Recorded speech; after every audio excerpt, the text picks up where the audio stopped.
Dr. Caitlin Shure.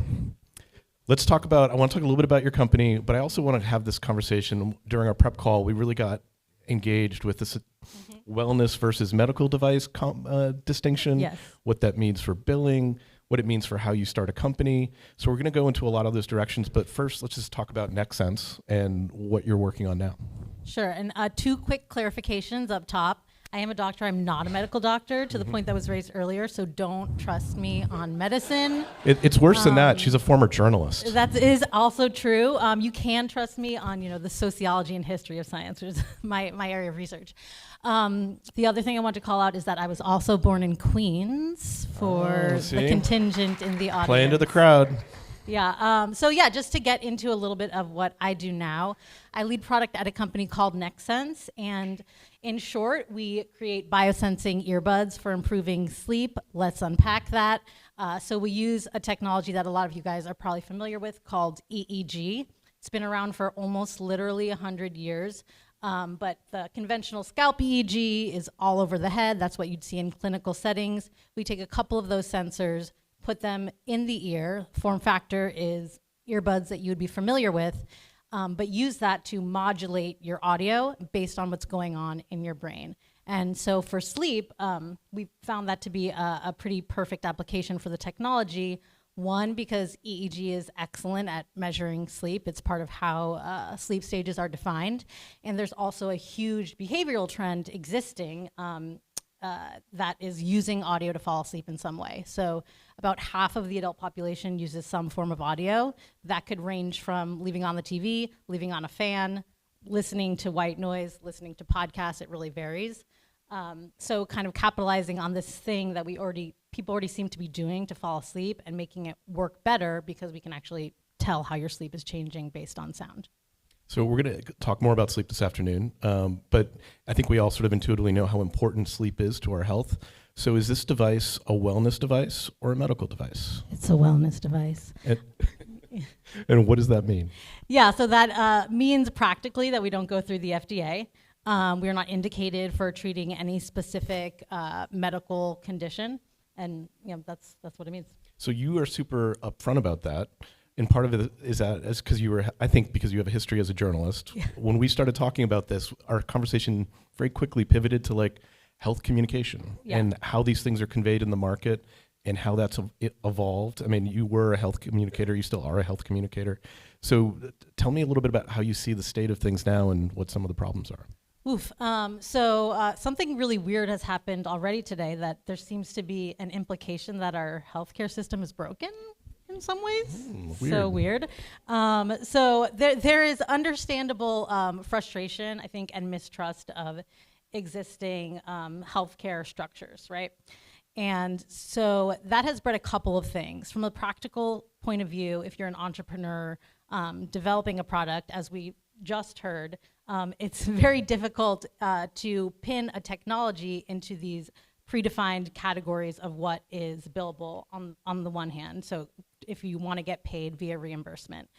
And in addition, in the product development pathway, if you're going to go through the FDA and do those clinical trials, that is a very respectable but also long process.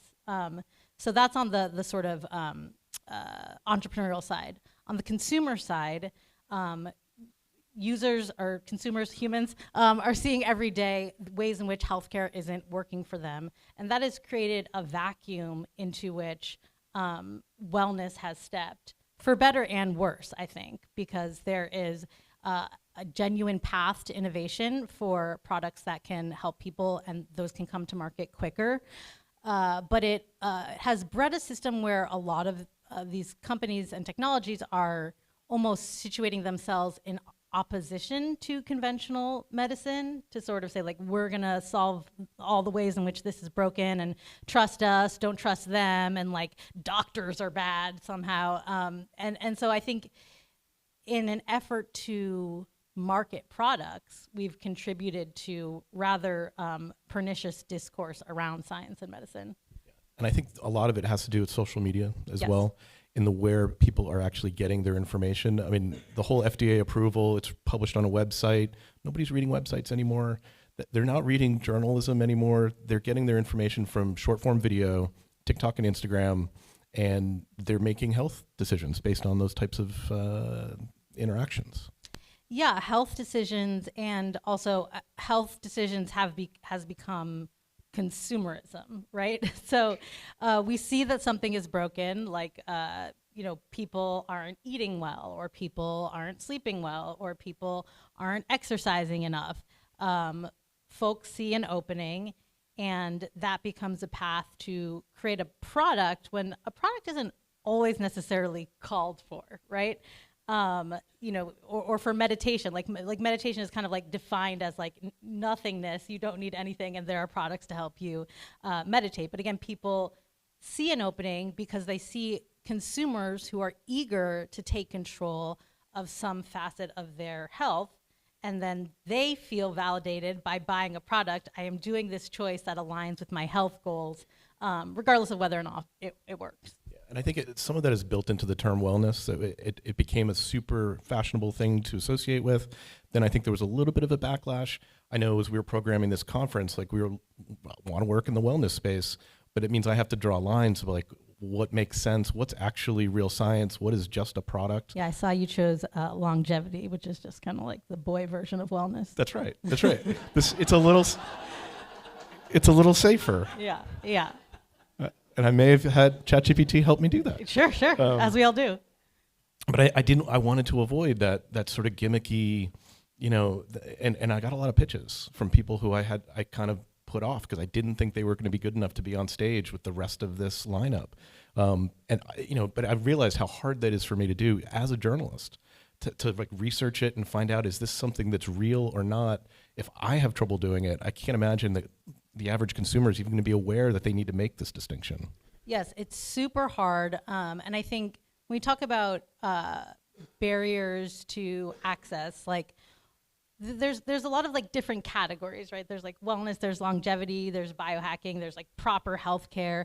And then within proper healthcare, one of the challenges to getting affordable solutions is that if you don't meet some clinical threshold, you might not be categorized as needing a treatment, particularly if we're talking about in the preventative space. So you might have trouble falling asleep, and you know that if your sleep is better, the rest of your health is going to be better, but you don't quite qualify for insomnia, and so therefore you're not going to be treated. So in that way, I think wellness and longevity can be super useful in finding people who do want to be healthier, don't want to wait until they're at death's door to have something reimbursed. The problem is that there still becomes a financial burden of, well, whatever the thing is, then I have to pay for it out of pocket. And for most people, you can only afford so many wellness solutions, right? And so even if you are bought into the concept of wellness, figuring out how to allocate that money and often time, which is honestly one of the more constraining variables regardless of income level, can be difficult. Yeah, and I think the part of that, this product-oriented part of wellness, and there's so many of us, and doing this conference, I suddenly felt like I needed to buy 5 new supplements, which happens every couple of years. And I know that I really don't, but I literally saw a YouTube video and I was like, this makes a really great argument, and why don't I just try it? Yeah. And again, I'm trying to use money to solve a health problem, yes. With pills or a device, and think that is going to replace exercise, diet, sleep, stress. Boring. The stuff I can actually do for free with a little willpower. There's so much of the wellness space I feel like is just that. Let me throw money at a problem because I can't change my behavior.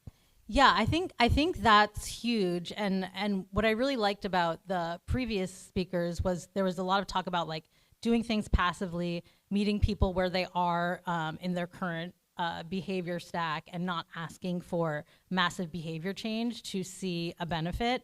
I think a lot of solutions in the wellness space, as well as efforts at science education, functions off of a knowledge gap model, essentially assuming that people don't understand something about science or about health.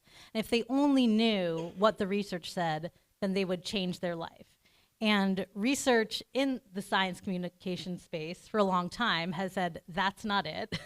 There are emotional, structural, cultural barriers that prevent you from implementing the changes you need to make. So like, yes, willpower, but also everything else. And it's not, and so like this thesis that if I only saw that my blood sugar spikes when I eat an everything bagel with scallion cream cheese, it's my order, then I would stop eating everything bagels with scallion cream cheese when that's not it.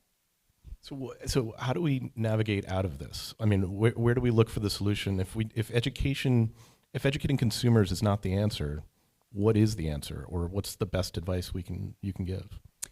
Yeah, well, I think there are a few things. I think that specifically in the wellness space, the longevity space, I think we could go a lot further from building for more types of people, different types of people as your target audiences, as well as different types of founders and different types of investors.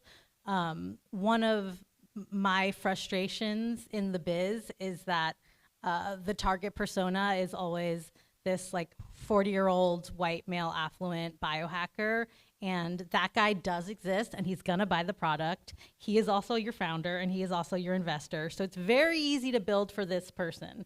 But the problem with that person is that they're kind of satisfied with anything. They just like the data.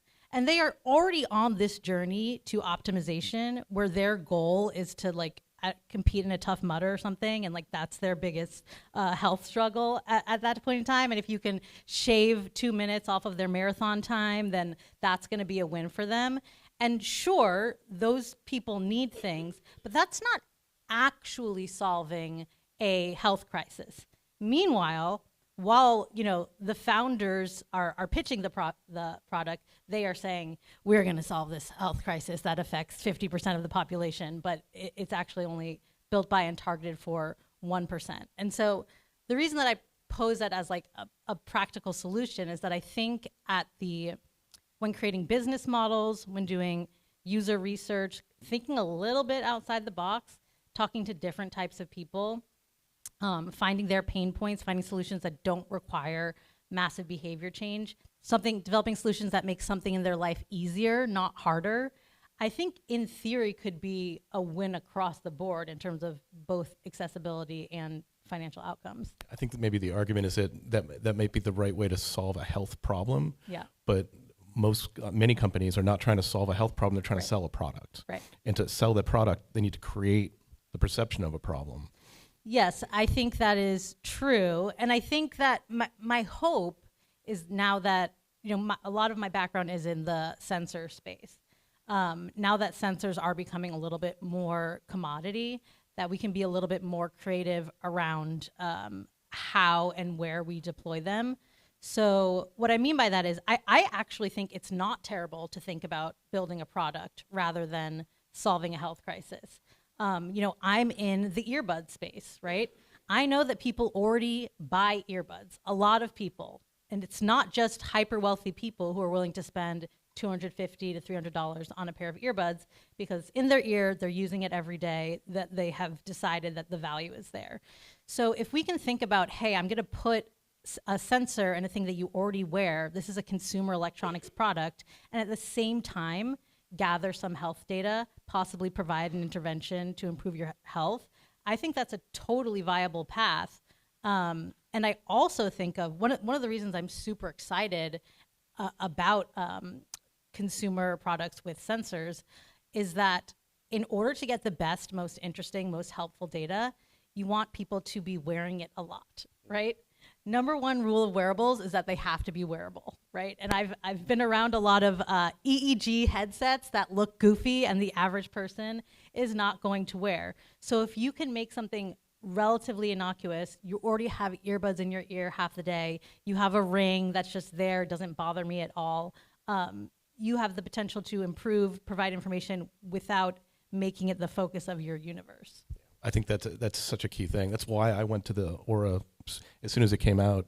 I've gotten 3 of them now, and I am also maybe a data junkie, but I like having that data. I like having that dashboard.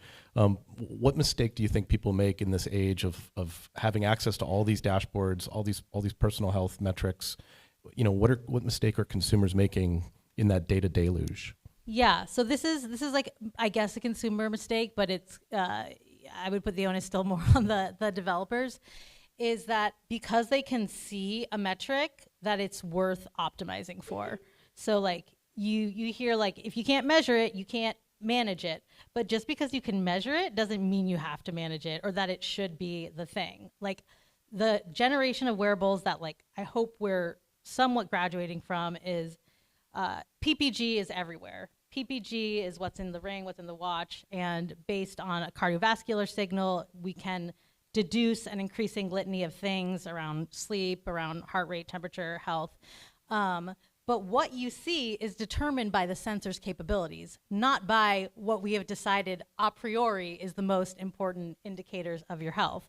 So even in sleep, I will see, people worried about their REM sleep. And I'm like, well, yes, it's important that you cycle through all the phases of sleep, but like, I think you're like, it's not obvious that, a deduction in your REM sleep because you had more deep sleep is a bad thing. And I've even seen, building off of that, sleep supplement products making their claims around boosting REM sleep because they want to be able to say, you can measure this with your wearable, but like, what's the name of that product? Is there I don't remember. I don't remember. It just popped up onto my feed, and I said, not for me. And probably still will. Caitlin, thanks so much for talking to us today. Let's keep this conversation going throughout the day. Absolutely. Thanks, everybody.